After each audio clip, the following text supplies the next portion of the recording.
पन्नगे च सुरेन्द्रे च कौशिके पाद संस्पृशि निर्विशेष मनस्काय श्री वीरस्वामिने नमः। आर्हत वाङ्मय में कहा गया है, सल्लम कामा विषम कामा कामा आशी विशोगमा कामे पथ्ये माणा अकामा जंति दुर्गई। दुर्गति और सुगति, मनुष्य मृत्यु के बाद दुर्गति में भी जा सकता है और मनुष्य सुगति में भी जा सकता है, और कोई कोई मनुष्य मोक्ष को भी प्राप्त कर सकते हैं। आदमी कामनाओं से प्रतिबद्ध रहता है और आसक्ति, हिंसा, महापरिग्रह, महाआरंभ, पंचेंद्रिय प्राणियों का वध इत्यादि कारणों से, फिर झूठ, कपट, नृशंसता, इन सब से आदमी दुर्गति में पैदा हो सकता है। 4 गतियां बताई गई हैं, नरक गति, तिर्यंच गति, मनुष्य गति और देव गति। जो हिंसा और निष्ठुरता, फिर परिग्रह, मूर्छा, इनमें रचे पचे लोग होते हैं और वे अगली गति का आयुष्य बंद करके नरक गति में जाकर पैदा हो सकते हैं। जो मनुष्य छल कपट झूठ यह ज़्यादा करते रहते हैं, इन परिणामों में आयुष्य का बंद करके वे तिर्यंच गति, पशु आदि की योनि है, उसमें जाकर के पैदा हो सकते हैं। और जो मनुष्य सरल हैं, विनीत हैं, भद्र हैं, अनिर्ष्या, ईर्ष्या नहीं करने वाले, दयालु हैं, तो ऐसे लोग मरकर के वापिस मनुष्य के रूप में पैदा हो सकते हैं। और जो मनुष्य त्याग और तपस्या ज़्यादा करते हैं, उन परिणामों में आयुष्य बंद होता है। त्याग तपस्या करने वाले जैसे साधु हैं, गृहस्थों में भी कई अच्छे साधक हैं, धार्मिक हैं, त्याग तपस्या करने वाले हैं, ऐसे लोग मरकर के देव गति में पैदा हो सकते हैं। कुछ कुछ मनुष्य गहरी साधना करके, पूर्ण साधना करके वे जन्म मरण की परंपरा से मुक्त स्थान, सिद्धावस्था, मोक्षावस्था को भी प्राप्त हो सकते हैं। 4 गतियां तो संसार की है और 5वीं गति यह है मोक्ष की गति है। तो एक मनुष्य ही ऐसा प्राणी है जो मरने के बाद सीधा मोक्ष में जा सकता है, और कोई भी योनि के जीव, पशु हों, पक्षी हों, नारकीय जीव हों, यहाँ तक कि आसातना न हो, देवता भी हों, वे सीधे मोक्ष में नहीं जा सकते। तो आदमी यह ध्यान रखे, चिंतन करे कि मैं दुर्गति में न जाऊं। यहाँ मनुष्य हूँ, एक दिन जीवन तो खैर पूरा होता है, 100 आ जाए, 105, 107, 108, आखिर थोड़ी और ज़्यादा आ जाए किसी को वर्तमान समय में इस दुनिया में, आखिर तो अवसान होता है। कोई कितनी भी व्यवस्था कर लो, मौत से छुटकारा मिल जाए ऐसी बात अभी तक तो ज्ञात नहीं है। मनुष्य शरीर है, मौत कभी नहीं आएगी, ऐसा कोई प्रमाण नहीं है। यानी सामान्य व्यवस्था ये है कि जन्म हुआ है तो मृत्यु भी होती है।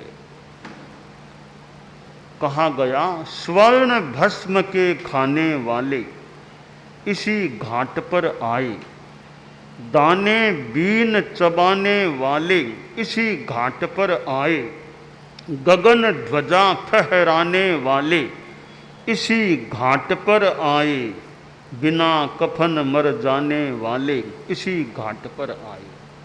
कितनी बढ़िया बढ़िया दवाइयाँ ले लो, रसायन खा लो, अब विज्ञान कितनी कोई खोज की बात है, खोज करने वाला, कि आज तक विज्ञान ने ऐसी कोई खोज की है क्या कि आदमी कभी मरेगा ही नहीं।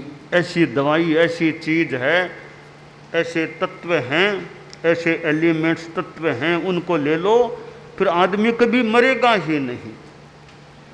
ये कोई खोज कर सका है क्या? या विज्ञान ने ऐसी खोज की है क्या कि यहाँ से तुमको महाविदेह ले जाएं, वहाँ तीर्थंकरों को साक्षात करा दें, तीर्थंकरों के दर्शन करा दें। इतना तकनीकी विकास, विज्ञान का विकास हुआ है, इतने यंत्र हैं कि वहाँ ले जाएं या यहीं से तुमको वो ऐसा यंत्र में दिखाएं कि महाविदेह क्षेत्र और तीर्थंकर भगवान विराजमान देशना देते हुए तुम्हें दिखाई दे देंगे। कि वहाँ उनके प्रवचन को कि यूट्यूब की बात, कि यूट्यूब से देश विदेश में बैठे बैठे लोग प्रवचन सुन लेते हैं। ये भी कितना बड़ा विकास हुआ है, तकनीकी विकास जो भी कितना बड़ा विकास हुआ है कि विदेश में बैठे हुए लोग भी तत्काल प्रवचन को अगर सुन लेते हैं, दूर से देख भी लेते हैं, तो कितना बड़ा विकास तो इसे माना जा सकता है।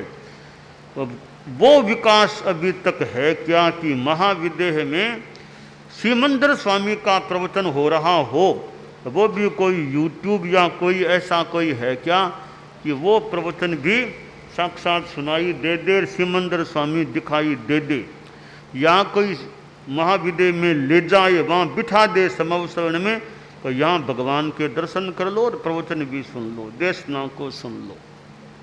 इतना विकास अभी तक विज्ञान ने कहाँ किया हो तो कोई बताए कि ऐसा विकास भी हो गया।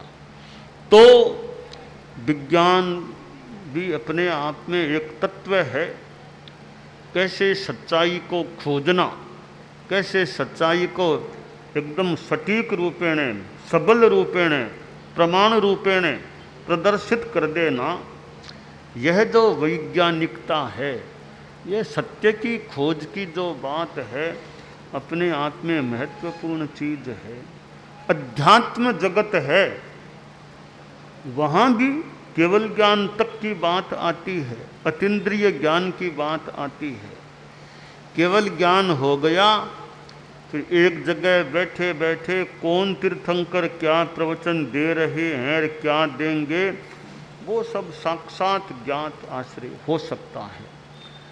तो वो सारी अध्यात्म की दुनिया की बात है। अध्यात्म की दुनिया में तो है कि एक केवल ज्ञानी एक जगह बैठा बैठा सारी दुनिया को जान सकता है, जान लेता है। पर विज्ञान में अभी कोई ऐसी शक्ति या स्थिति आई है क्या कि एक जगह बैठा बैठा स्वर्ग, नरक, पाताल, पूरी दुनिया, पूरी सृष्टि में कौन आदमी क्या, कौन पशु क्या कर रहा है, सारा का सारा साफ देख लिया जाए, ऐसा विकास विज्ञान में अभी है क्या? बहुत बड़ी बात है ऐसा विकास होना।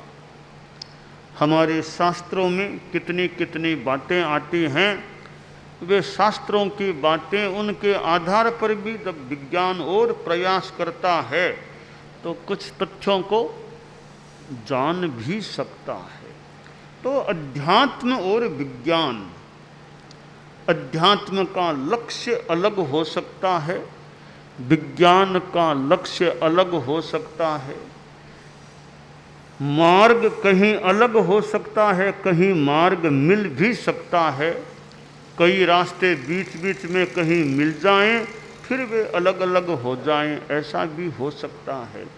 अध्यात्म का जो लक्ष्य है कि मोक्ष की प्राप्ति, वीतराग बनना, यह बहुत बड़ा लक्ष्य है कि मोक्ष प्राप्त करना छोटा लक्ष्य नहीं, बहुत बड़ा लक्ष्य है। और उसके लिए वीतरागता को प्राप्त करना मस्ट है, जरूरी है। वीतराग बने बिना, क्षीण मोह वीतराग बने बिना मुक्ति का वरण, मुक्ति की प्राप्ति हो नहीं सकती।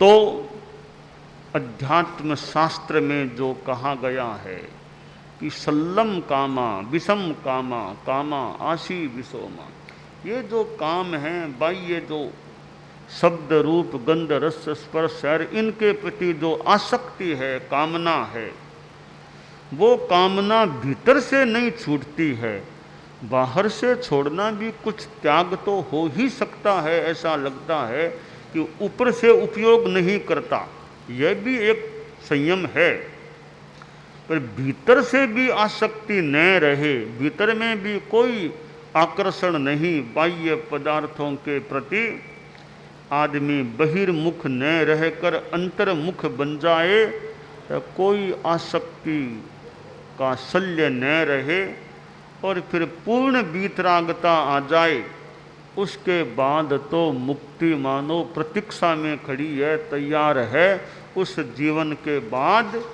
उस जीवन की समाप्ति के बाद मोक्ष की प्राप्ति हो जाती है। तो यह जो कामना है, आदमी में कामना रहती है, सब में न भी हो, वीतराग में तो क्या कामना होगी।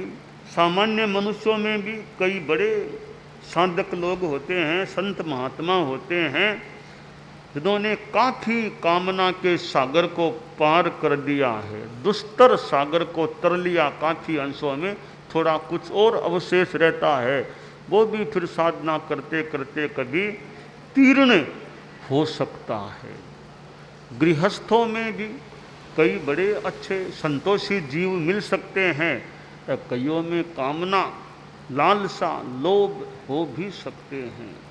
तो ये भीतर की जो चीज़ें हैं, लोभ, कामना, वासना, राग, द्वेष, अहंकार, गुस्सा, ये भीतर के विकार विकृतियां हैं। वे हमारी कमज़ोर पड़े, वे दूर हों तो आदमी विकृति से प्रकृति में आ जाए, स्वभाव में आ जाए। तो विकृतियां दूर हों, प्रकृतियां, संस्कृतियां ये हमारे भीतर उजागर हों, तो कामना को कम आदमी कर दे, संतोष का जीवन जिए तो सुखी जीवन जी सकता है। और कुछ भी मिल जाए, संतोष का धन नहीं मिला, जब आए संतोष धन सब धूल समान। संतोष का धन आ जाए और सारे धन धूल के समान हो जाते हैं। तो दुनिया में अनेक प्रकार के धन हैं, पशु धन भी हो सकता है, रुपयों पैसों वाला धन भी हो सकता है, और भी गज धन, गो धन, कई प्रकार के धन हो सकते हैं। परंतु संतोष का धन नहीं मिला तो ये धन मिल जाने पर भी वो भीतर का सुख ज़्यादा नहीं दे सकते। तो जब आए संतोष धन सब धन धूलि समान, यह संतोष का धन आ जाए, आदमी संतोषी रहे। इतने से काम चल रहा है तो अब ज़्यादा आसक्ति, मोह नहीं।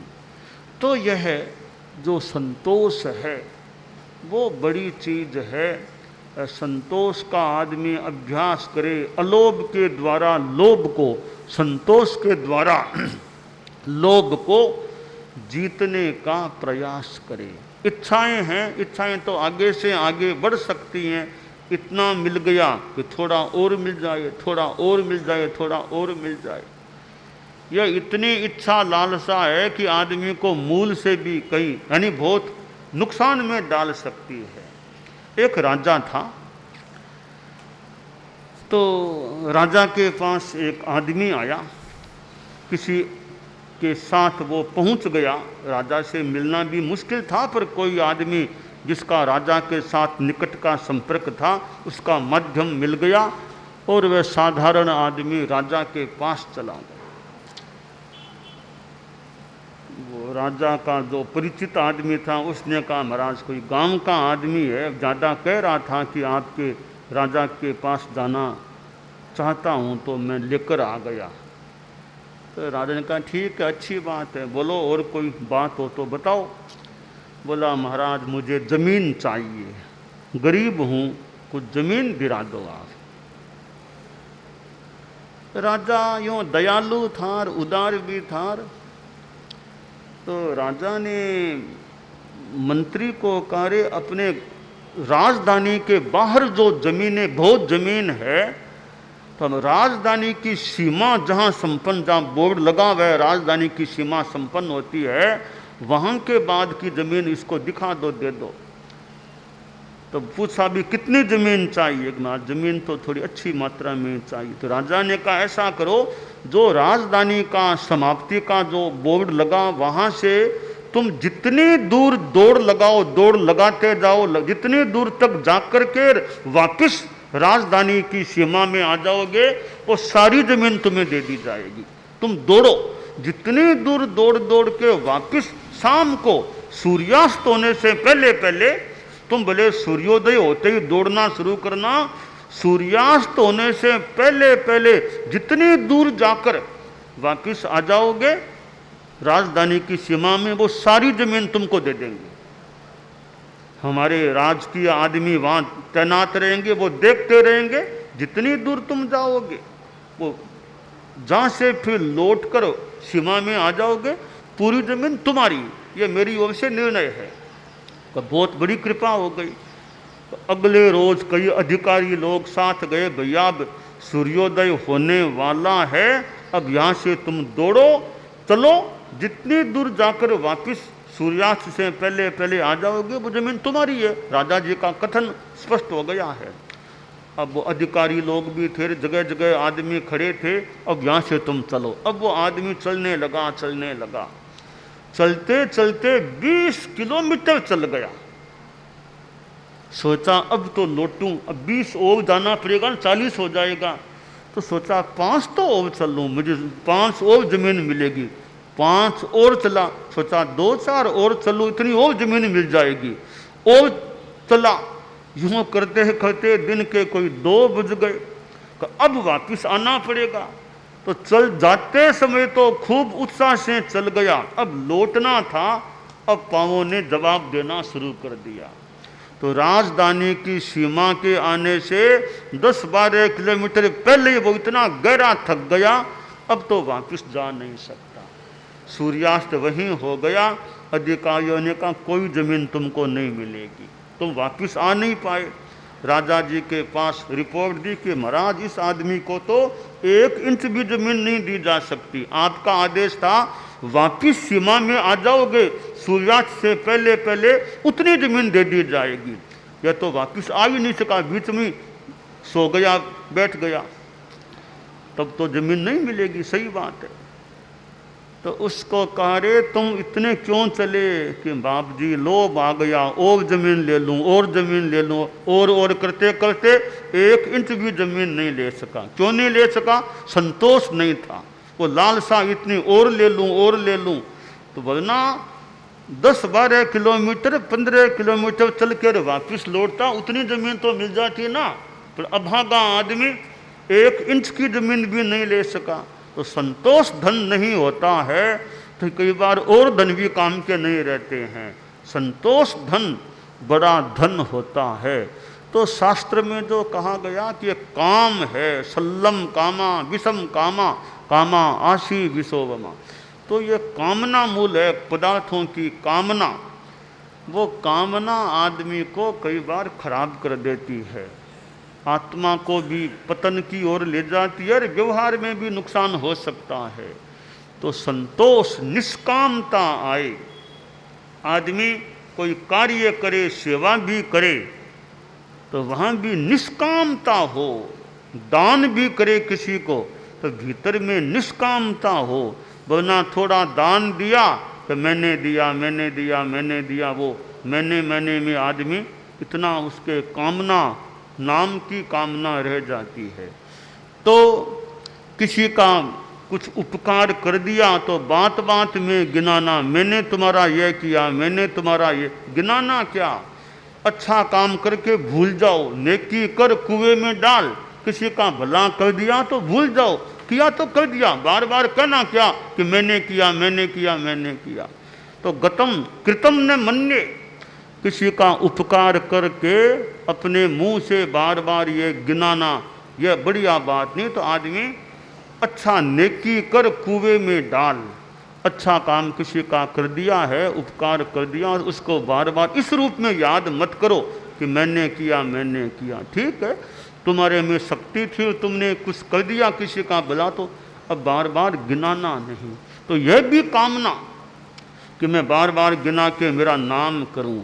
तो आदमी को निष्कामता की साधना करनी चाहिए। मुझे स्मरण हो गया सहज ही, मुनि श्री गौरीमल जी स्वामी हमारे धर्म संघ के बड़े संत थे, वरिष्ठ, उनको गुरुदेव तुलसी ने एक निष्काम साधक का एक है वो अलंकरण कह दें, वो जगह जगह वो कहना, हालांकि कहना कोई गलत बात तो नहीं थी, कोई झूठ बात तो नहीं थी, पर एक आदमी के मन में वो नाम की भावना की मैंने दिया है, या मैंने मैं मेरा मेरा ममत्व अहंकार ये हमारा कम हो जाए, आत्मा शुद्ध रहे और अच्छा जीवन जिए तो आगे सुगति मिलने की भी संभावना बन सकती है। दानान शठम अभयपयाणम सच्चे सुया अणवज्जं वयन्ति तवेषु या उत्तम बंभचेरम लोगुत्तमे समणेनाय पुत्ते।